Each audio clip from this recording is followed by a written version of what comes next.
She surrendered herself in exchange for shelter, but the sailor gave her a home and much love. Emily Parker was trembling from cold and fear when she knocked on the cabin door of the cargo ship in the port of San Diego. The torrential rain had soaked her clothes to the bone, and she had nowhere else to run. That's when the door opened, and she saw the man with a graying beard and kind eyes who would change her life forever.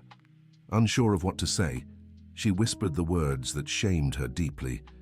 "Please, sir, I'll give myself to whatever you want in exchange for a place to sleep tonight." Michael Reynolds, 45 years old and a 20-year veteran of the seas, felt his heart tighten at the sight of the young woman at his door. Her brown hair clung to her pale face, her large eyes filled with despair, her simple clothes drenched. She couldn't have been more than 20. "Come in, girl, you'll catch pneumonia," he said, stepping aside to let her pass. Emily hesitated. How many times had she heard those words from men who wanted to take advantage of her situation? But something in this sailor's voice was different. There was a sincerity she couldn't explain. "I don't have money to pay for lodging," she murmured, still standing on the threshold. "That's why I offered." What I offered? Michael grabbed a clean towel from a small cabinet and handed it to her. "No one here will take advantage of you, miss. What's your name?" "Emily. Emily Parker." "Michael Reynolds, captain of this vessel. Now dry off and tell me what a young woman like you is doing alone at the port on a night like this." As she dried herself, Emily glanced around the small but tidy cabin. There were family photos on the desk, navigation books on the shelves, and the pleasant aroma of coffee coming from a makeshift kitchen corner. Everything was clean and well kept. "I ran away from home," she finally said, her voice still weak. "I can't go back." "Why did you run?" Emily lowered her eyes. How could she explain that her stepfather, Frank, had decided that at her newly turned 18, she should marry Mr. Richard, a 52-year-old man who had asked for her hand in exchange for settling the family's debts? "My mother remarried after my father left," she began, choosing her words carefully. "Her husband wants me to marry his friend, a much older man. I said I didn't want to, but he said it wasn't my choice." Michael poured a cup of hot coffee and handed it to her. Emily accepted, wrapping her small hands around the warm ceramic. "And your mother? What does she say about it?" "My mother?" Emily's voice faltered.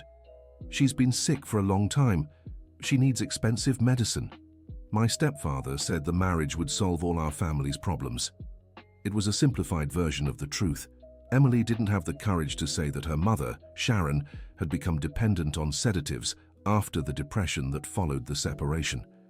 That Frank used that weakness to manipulate them both. That he had made it clear if Emily refused the marriage, her mother's medicine would be cut off. "So you ran away to avoid a forced marriage," Michael summarized. "Yes.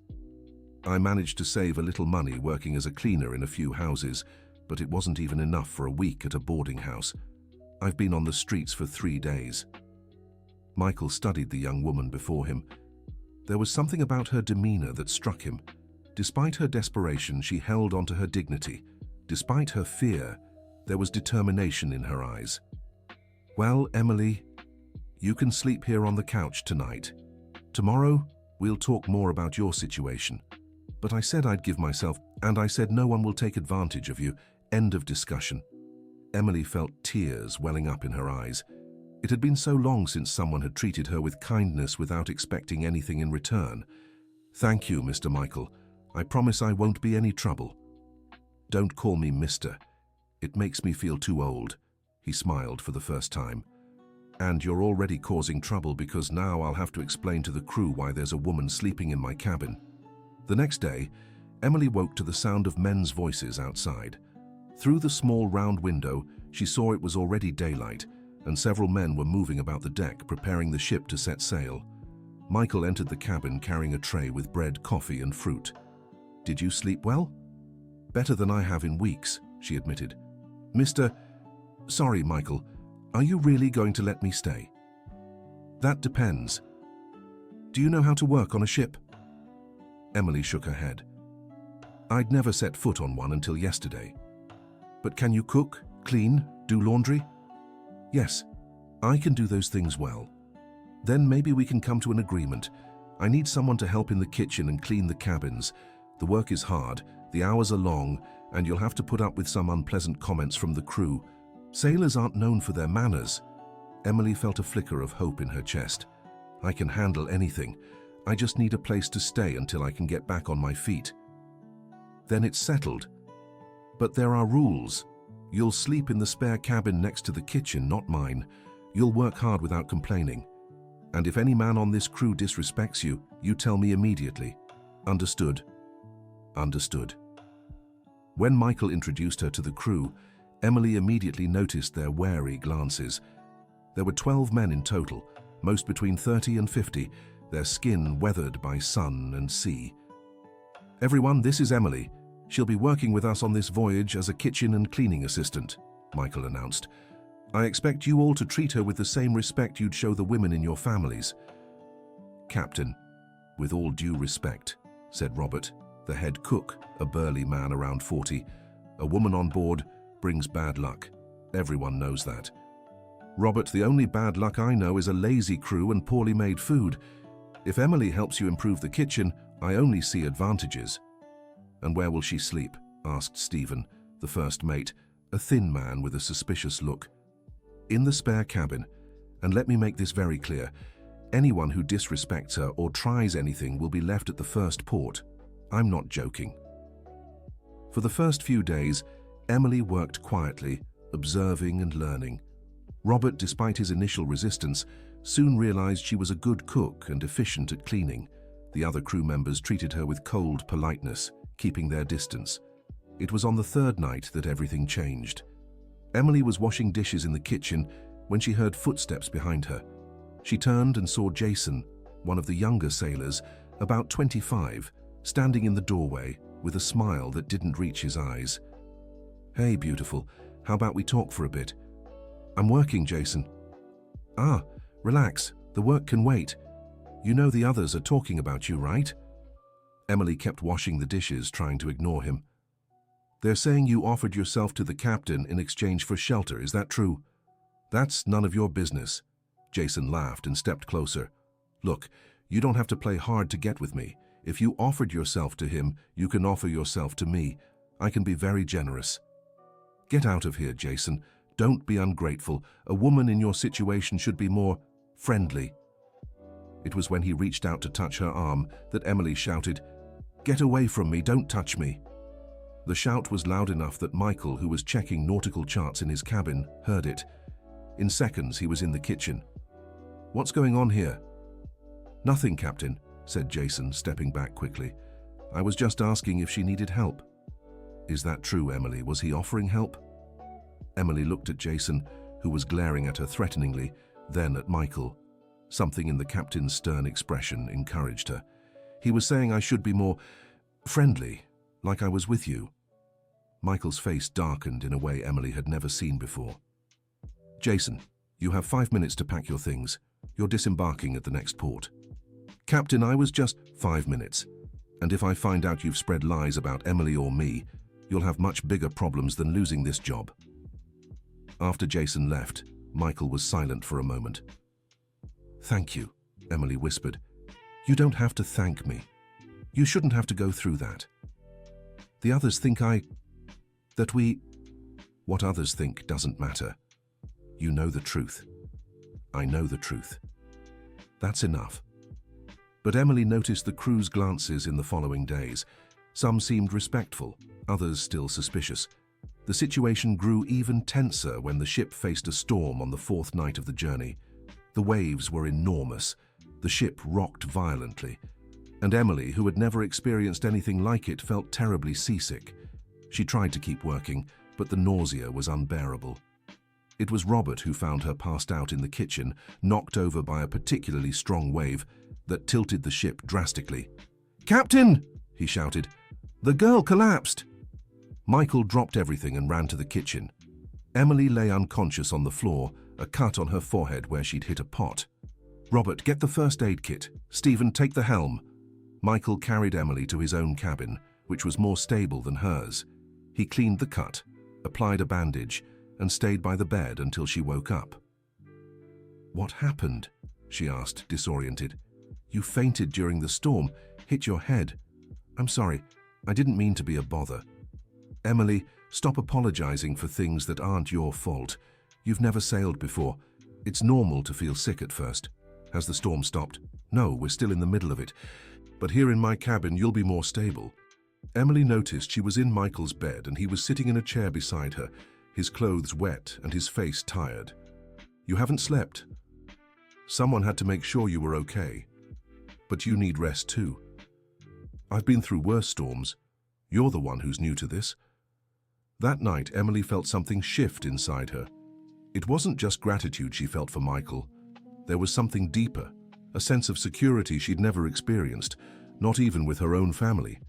The next day, when the storm had passed and Emily was feeling better, she insisted on returning to work. But something had changed among the crew too. Seeing her endure the storm without complaint, even while sick, had earned her silent respect. The girl's got grit, Robert remarked to Stephen. Not everyone can handle their first storm like that. And the captain stayed up all night with her, Stephen noted. I've never seen him so worried about anyone. Over the following weeks, Emily and Michael developed a comfortable routine. She worked hard during the day, and at night when the work was done, they talked in his cabin or on deck, watching the stars. It was on one of those nights that Michael began sharing his life story. I've been a sailor for 23 years, he said, his eyes fixed on the horizon. Started at 22, right after I got married. You're married? Emily asked, feeling a strange pang in her chest. I was. My wife passed away 5 years ago. I'm so sorry. I didn't know. Catherine was a nurse. We met when I broke my arm falling off the ship. She took care of me at the hospital. Emily noticed the sadness in his voice and stayed silent, waiting for him to continue if he wanted to. She always wanted me to leave the sea to find a job on land. Said she wanted to build a family, have children, have her husband home every day. And why didn't you leave? Because I was young and proud. Thought the sea was my life, that I wouldn't know how to do anything else. Kept promising it would be after the next trip, then the one after that, always later. What happened to her? Michael stayed silent for a long time. A car accident. I was at sea on a 3-month voyage.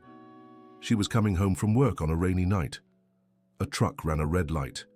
Dear listener, if you're enjoying the story, don't forget to like and especially subscribe to the channel. It really helps us who are just starting out. Now back to the story. Emily felt tears in her eyes. When I got home, she'd already been gone for 2 weeks. I couldn't even say goodbye, couldn't be there when she needed me most. Is that why you keep sailing? To escape the memories? At first it was. Now I don't know anymore. The sea is all I know, Emily. And after Catherine left, I never cared about life on land again. Until now. Michael looked at her, and Emily saw something different in his eyes. Until now. That night, when Emily went to her cabin, she couldn't sleep. Michael's words echoed in her mind. Was there something more than kindness there? Could a man like him, experienced and mature, really be interested in a young runaway like her? The next day, Emily woke to unusual commotion on the ship. Loud voices from the deck made her leave her cabin to investigate. What's happening? She asked Robert. There's an inspection at the next port. Federal Revenue Agency agents are coming aboard. Emily felt her blood run cold. Inspection? Why? Routine, but they always check crew documents too. Documents. Emily had run away from home without any. Her ID, work papers, everything had been left behind. If the agents asked about her, she ran to find Michael, who was in his cabin studying maps. Michael, I need to talk to you. Of course. What is it? The inspection. I don't have any documents. I left home without taking anything. Michael stopped what he was doing and looked at her seriously. Not even ID? Nothing. If the agents find out I'm working without papers, calm down. We'll figure this out. How? They'll arrest me, or worse, send me back home. That won't happen. Michael thought for a few minutes. Emily, do you trust me? Yes. Then listen. When we reach port, you'll stay in my cabin. I'll say you're my girlfriend traveling with me. They won't question it if I give my word. But what if they ask for my documents anyway? I'll tell them they're in the bank vault, that you boarded last minute for this trip. It's a lie. But the only way to protect you until we can sort out your situation. Emily felt both relief and nervousness. You'd do that for me? I'd do anything for you. The words hung between them, full of meaning. On inspection day, Emily stayed in Michael's cabin as planned. She heard the agents' voices on deck, checking papers, asking questions. Her heart raced every time footsteps neared the cabin. Finally, there was a knock. Captain Reynolds, Agent Johnson, Federal Revenue Agency. May we have a word? Of course, Agent, come in. Emily sat on the bed, trying to look natural. Michael had lent her one of his oversized shirts and instructed her to look like a companion on a romantic trip. This is Emily, my girlfriend, Michael said naturally. She's accompanying me on this trip. The agent looked at Emily and then at Michael. May I see her documents? Of course. Emily, where did you leave your purse? Emily swallowed hard. It's in the bank safe, honey. Remember you said not to bring any documents on the trip for safety? Michael nodded. That's right, Agent. I advised her to leave everything secure. We only have a bank statement confirming the documents are there. It was a complete lie, but told so naturally the agent didn't suspect a thing. I see. Well, everything seems in order then. Have a good trip. After the agent left, Emily broke down in tears of relief. Thank you, Michael, you saved me.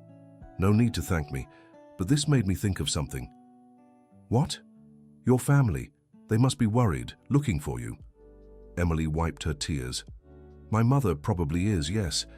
But my stepfather, he must be furious, especially because the marriage he arranged isn't happening. Emily, have you thought about going home, talking to your mother, explaining the situation? What if my stepfather forces me to marry anyway? You're an adult. No one can force you to marry. You don't know Frank. He knows how to pressure, how to use my mother against me. What kind of pressure? Emily hesitated. Was it time to tell the whole truth? My mother depends on medication for depression, expensive medication. Frank controls all the household money. If I don't obey him, he could cut off her medication. Exactly. Michael fell silent, processing the information. Emily, that's blackmail. I know, but I can't let my mother suffer because of me. And you can't sacrifice your life for his manipulation. Over the following days, Michael noticed Emily was quieter, more thoughtful.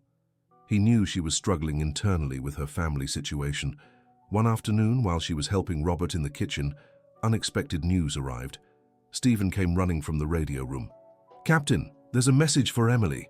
Emily paled. A message? From whom? From someone named Sharon Parker. Says it's urgent. That's my mother, Emily whispered.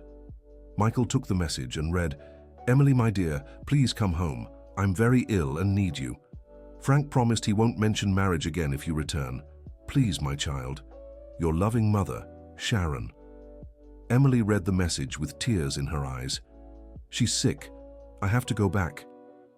Emily, this could be a trap, Michael said gently.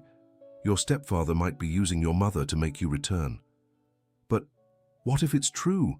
What if she really needs me? Then we'll find out. I'll send a reply, asking for more details about your mother's condition. The response came the next day, more detailed. Sharon was indeed hospitalized, suffering a severe depressive episode. The doctors had recommended family presence. I have to go, Emily said firmly. I can't leave my mother alone. Then I'm coming with you. What? You're not facing your stepfather alone. If he tried to force you into marriage once, he might try again. Michael, you don't have to do this. You've already done so much for me. Emily, He paused as if wrestling with his words. I care about you. More than I should, maybe. What do you mean? I mean these past months. You've become the most important person in my life, and I won't let you face this alone. Emily felt her heart race. Michael, I know I'm older than you, I know I might be being selfish, but I can't pretend anymore that what I feel for you is just paternal protection.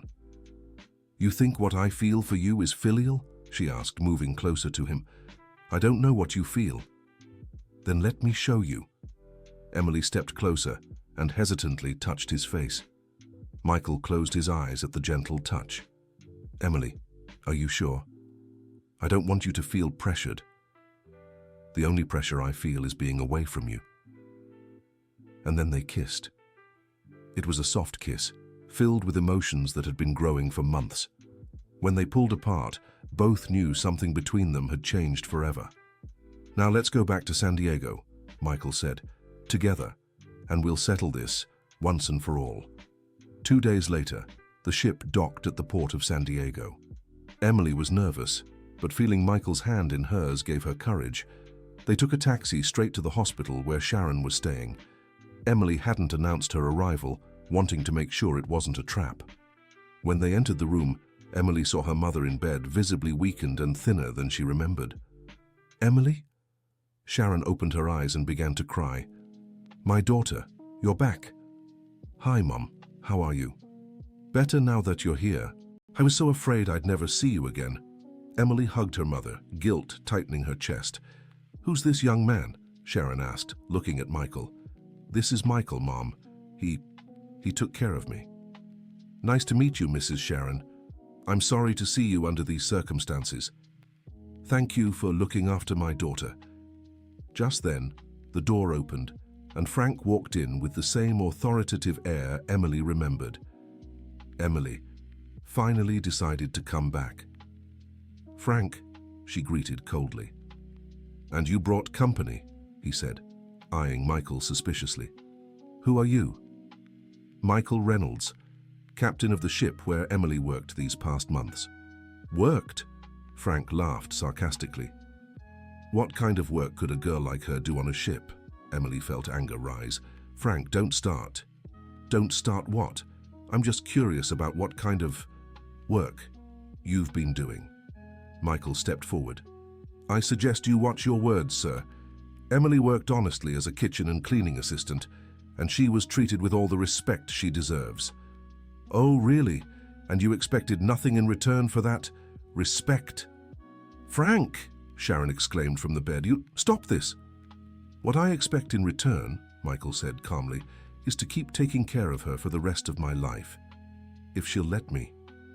The room fell silent. Emily looked at Michael, surprised by the public declaration. What do you mean? Frank asked. I'm asking Emily to marry me, Michael said, looking straight at her. If she'll have me. Emily's legs nearly gave way. She knew there were feelings between them, but she hadn't expected a proposal. Michael, she whispered, I know we haven't had much time to talk about this, but I can't imagine my life without you. And if marrying me protects you from arranged marriages, even better. Dear listener, if you're enjoying the story, don't forget to like and subscribe to the channel. It really helps us newcomers. Now, back to the story. Hold on, Frank interrupted. Emily is already promised to Richard. I'm not promised to anyone, Emily said, finding her voice. I never agreed to marry him. You don't have a choice. Your family has debts. Debts you created. Emily confronted him for the first time. I never signed anything, never agreed to anything. Emily's right, Sharon said weakly from the bed. Frank, you can't force her to marry. Yes, I can. I'm the head of this family. You're the head of nothing, Michael said firmly. Emily is an adult and can make her own decisions. And who will pay the debts? Who will take care of Sharon? I will, said Michael. If Emily agrees to marry me, I'll take care of her and her mother. And why would you do that? Because I love your daughter. The words echoed in the room. Emily felt tears welling in her eyes. You love me? She asked. I do. From the first night you showed up at my cabin door, not just for your beauty, but for your courage, your determination, your kindness. But you barely know me. I know enough. I know a woman who chose to run away rather than accept a forced marriage, who worked hard without complaint, who faced storms without giving up, who cares more about her sick mother than her own future. Emily looked at her mother, then at Frank, and finally at Michael. And if I accept, what will our life be like? We can live in San Diego when I'm not sailing. Your mother can stay with us. I'll reduce my time at sea, take shorter trips, build a life on land I never had before. You'd do that for me? I'd do anything for you. Frank made one last attempt. Emily, you're being irresponsible. You don't know this man. How do you know he won't abandon you? It was Sharon who answered from the bed, her voice stronger than it had been since they arrived. Frank, look how he looks at her. When was the last time you looked at me like that? The remark left Frank speechless. Mom, Emily said, moving closer to the bed, what do you think? I think you found a good man, dear, and you deserve to be happy. Emily turned to Michael. Yes. Yes, what? Yes, I'll marry you. Michael smiled and hugged her, lifting her off the ground. Are you sure? I am. I love you too, Michael. I love your kindness, your patience, the way you make me feel safe and valued. Frank stormed out of the room, slamming the door in defeat. Sharon wept with emotion in bed. When will the wedding be? She asked. As soon as you recover and leave the hospital, Emily said. I want you there. Over the following weeks, Emily split her time between caring for her mother in the hospital and planning the wedding with Michael. He had rented a small but comfortable apartment in San Diego near the harbor where they could start their life together. Sharon improved quickly with proper treatment and the joy of having her daughter back. The doctors said much of her depression was tied to worry over Emily and the pressure from Frank. Mom, I've been thinking, Emily said during one of her hospital visits. When you're discharged, how about coming to live with us? Michael says there's room. I don't want to be a burden, dear. You'll never be a burden. And this way I can take better care of you. But what about Frank? What about him? He's my husband, Emily. Mom, are you happy with him? Sharon was silent for a long time. No, I haven't been happy in years. Then why stay married? Fear, habit. I don't know how to be alone. But you won't be alone. You'll have me and Michael. Dear, I can't break up a marriage out of convenience. Mom, you're not breaking anything. You're saving yourself. After much discussion, Sharon decided to leave Frank. It was painful but necessary. She moved into Emily and Michael's apartment 2 weeks before the wedding. The wedding was simple, held in a small church near the harbor. The entire ship's crew attended, including Robert, who had become a close friend. Stephen, the first mate, was Michael's best man. You look beautiful, dear, Sharon said, adjusting Emily's simple veil. I'm nervous, Mom. That's normal, but look at you, you've found the love of your life.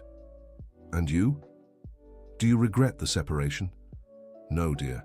For the first time in years, I feel like I can breathe. The ceremony was emotional.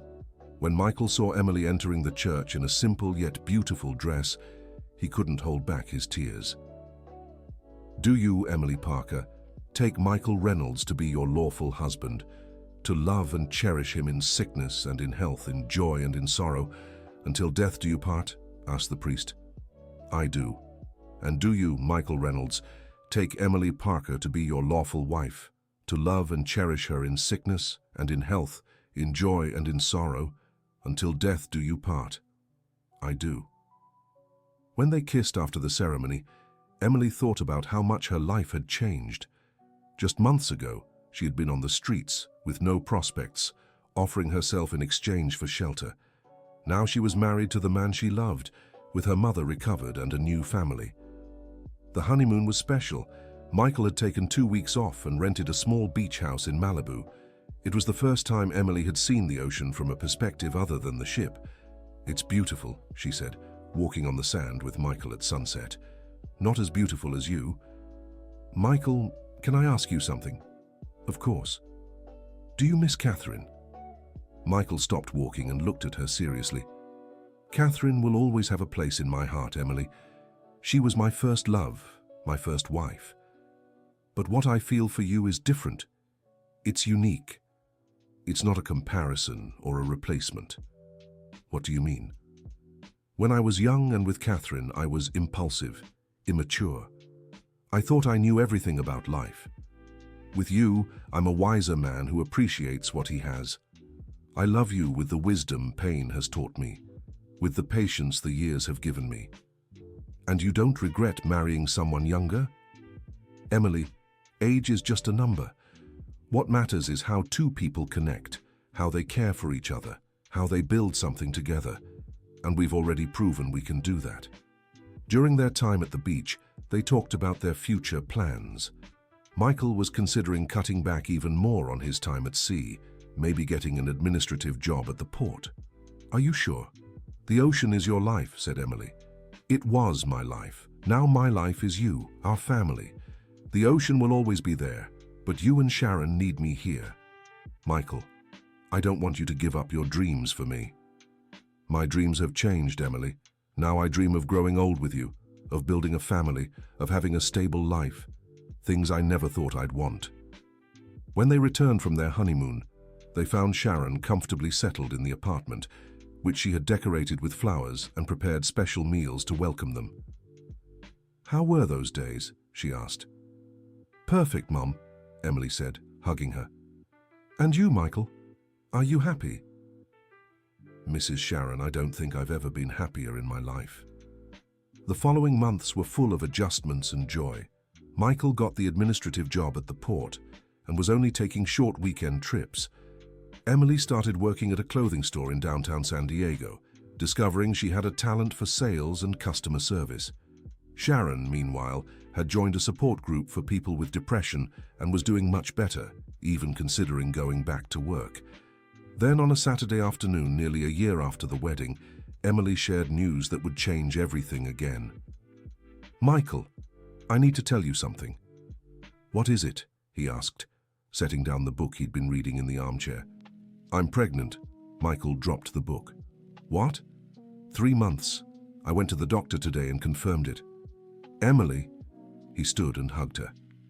Are you sure? I am. You're going to be a father, Michael. A baby, he whispered, emotional. Our baby. Are you happy? I'm overjoyed. Scared too, but overjoyed. Sharon, who had overheard from the kitchen, appeared with tears in her eyes. I'm going to be a grandmother. Yes, you are, Mom. And your grandson or granddaughter will have the best grandmother in the world. The pregnancy went smoothly.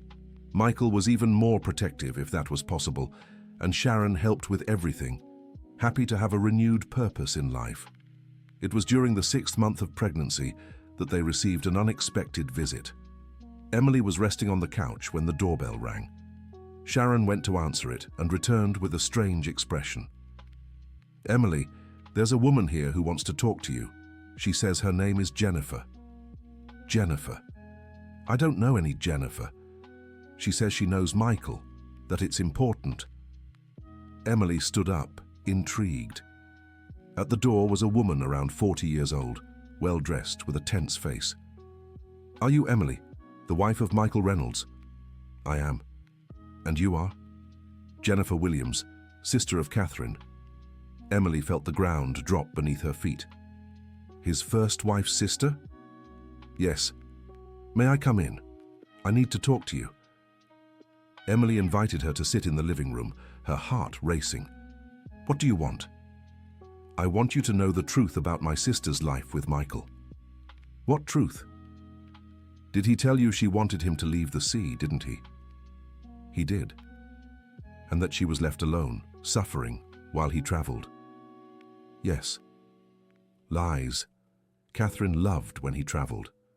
Emily was confused. What do you mean? My sister couldn't stand being near him when he was home. Michael is too controlling, possessive. Catherine felt suffocated. That doesn't make sense. Michael is the kindest person I know. With you, maybe. With Catherine, it was different. He wouldn't let her go out alone, didn't like her friends, wanted to know where she was at all times. Emily felt nauseous. Why are you telling me this? Because I've seen the news about you, that you got married, that you're pregnant, and I'm afraid he'll do to you what he did to my sister. What did he do? He isolated her, controlled her. In the end, Catherine was secretly taking sedatives because she couldn't take the pressure anymore. You're lying. Am I? Then ask him about her accident. Ask where she was going that rainy night. Where? She was running away, Emily. She had packed her bags in secret and was coming to my house. She was going to ask for a divorce. Emily felt the world spinning. That's a lie. The police didn't investigate much because Michael was very convincing with his version. Grieving husband, beloved wife. But I know the truth. When Jennifer left, Emily stayed alone in the living room in shock. Could it be true that everything Michael had told her was a lie? Could it be that she had married a dangerous man?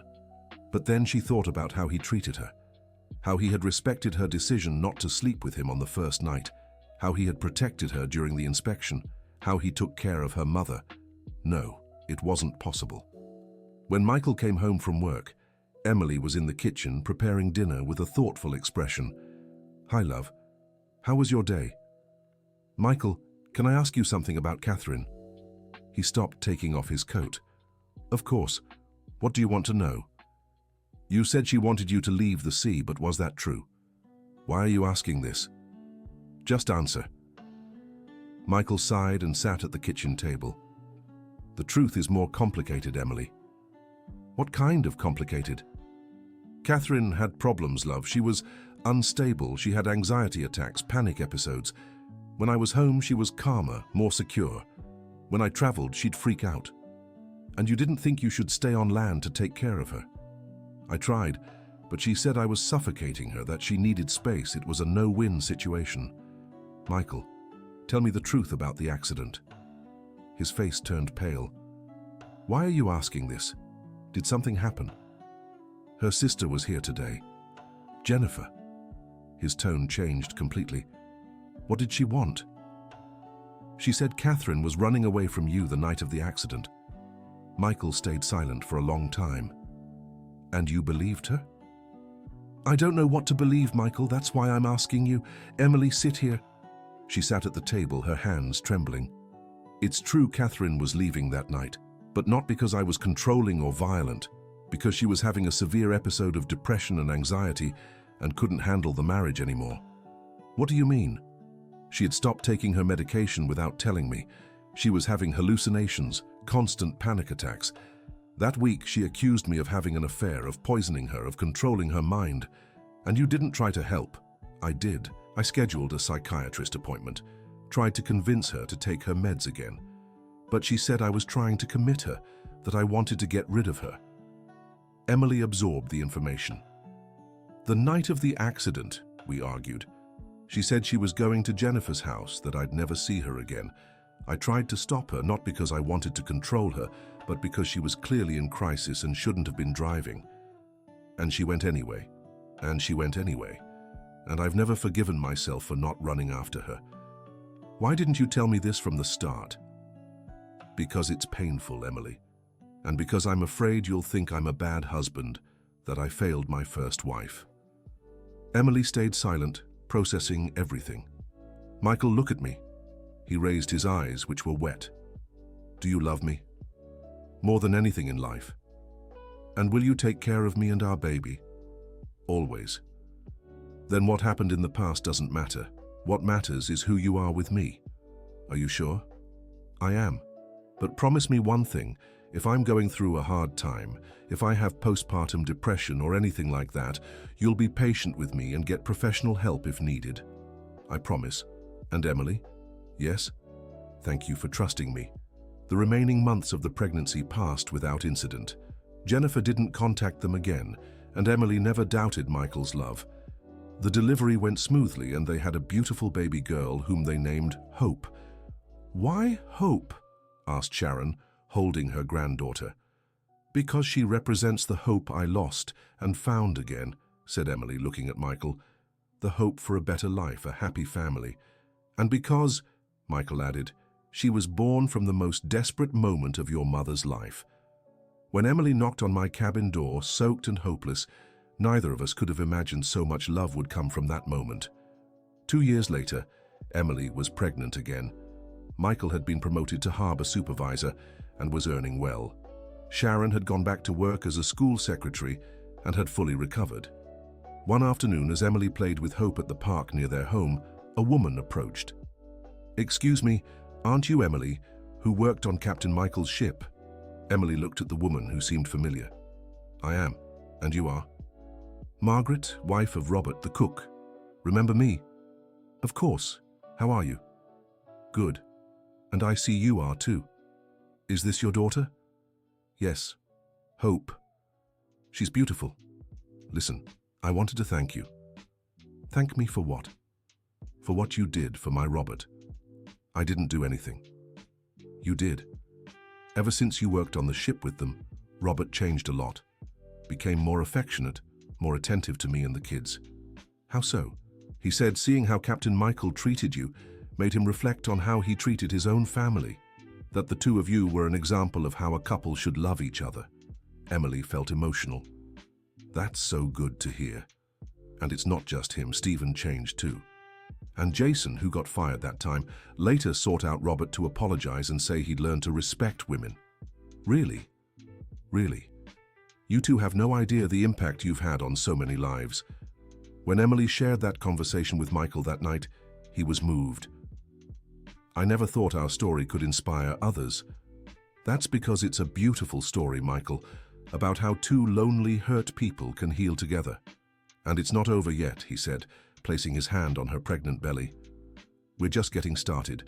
Their second child was born 3 years after the first, a boy they named Ethan, in honor of the young sailor who'd become Michael's friend.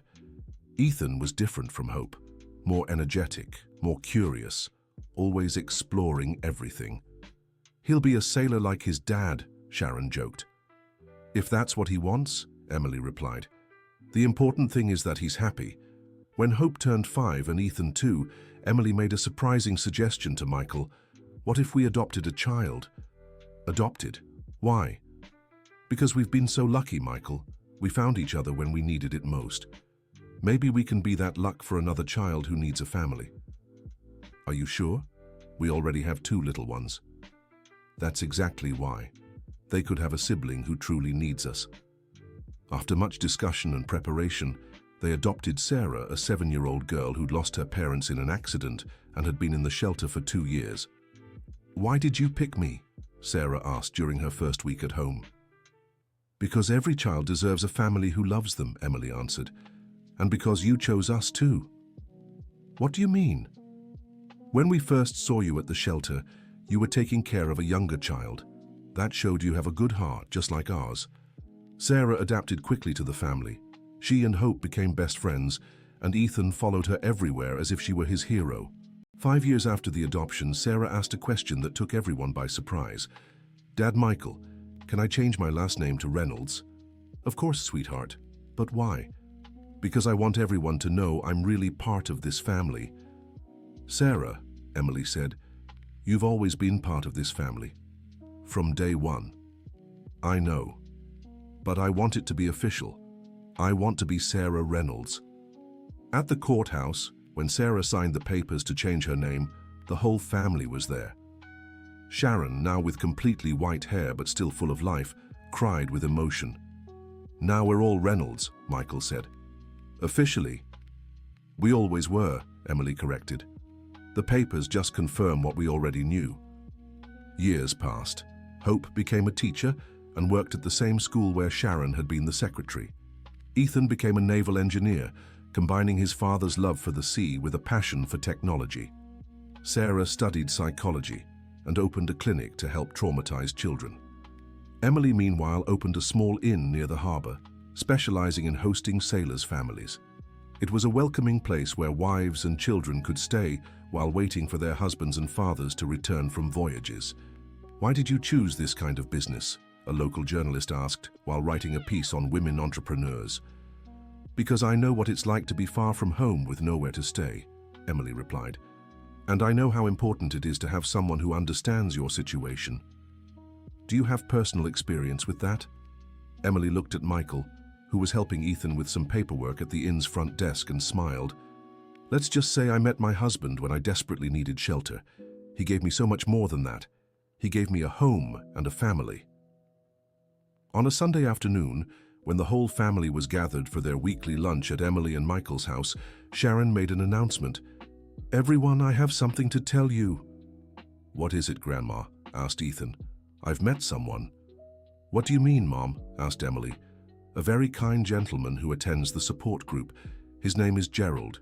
He lost his wife 3 years ago and, well, we've become friends. Friends? Teased Sarah. From the look on your face, it's more than that. Sharon laughed, blushing. Maybe. He invited me to dinner tomorrow. That's wonderful, Mom, said Emily. You deserve to be happy. You don't think I'm too old for this? Mrs. Sharon, said Michael, you're never too old for love. I was 45 when I met Emily, and it was the best thing that ever happened to me. 6 months later, Sharon and Gerald married in an intimate ceremony. Gerald was a kind 70-year-old man, widowed for 3 years, who had fallen for Sharon's sweet and resilient personality. I can't believe my mum got married before me, joked Ethan, who was dating a co-worker. And I can't believe I'm getting a step-grandpa, laughed Hope. But I like your Gerald. He treats Grandma like a queen. Because she is a queen, said Sarah. She's been through so much and never lost her ability to love. That evening, Emily and Michael walked along the San Diego beach as they had every Friday for 15 years. Did you ever imagine our story would turn out like this? Asked Emily. With 3 amazing kids, your mom happily remarried and a thriving business. Never. And are you happy? Emily, I'm happier than I ever dreamed I could be, and you? Sometimes I still can't believe this is real, that I have such a beautiful family, a husband who loves me so much. Believe it, and even if it feels like a dream, it's real, and it's ours. Michael? Yes? Thank you. For what? For giving me so much more than shelter that night, for giving me a home, a family, a life I couldn't even dream of in my wildest dreams. And thank you for knocking on my door, for giving me the chance to be happy again, to be a father, to build something beautiful. They stopped and kissed, with the sound of waves in the background and the gentle sea breeze. At 58, Michael still looked at Emily with the same love as that first night. At 35, Emily still felt the same shiver every time he touched her. And now, she asked, now we go home, to our family. And tomorrow, we wake up and build another day of our story. A story that began when a desperate young woman offered herself in exchange for shelter, and a lonely sailor discovered he could give so much more. Hand in hand, they walked home, where 3 children and 2 grandparents waited, where love had turned 2 wounded hearts into a strong and happy family. The end. Now tell us what you thought of this story of love and resilience. Do you believe Emily made the right choice in trusting Michael? And what do you think about the courage she had to start over? Share your honest thoughts in the comments. If you enjoyed the story, don't forget to like and subscribe to the channel so you won't miss other heartwarming stories like this one. Your support means the world to us.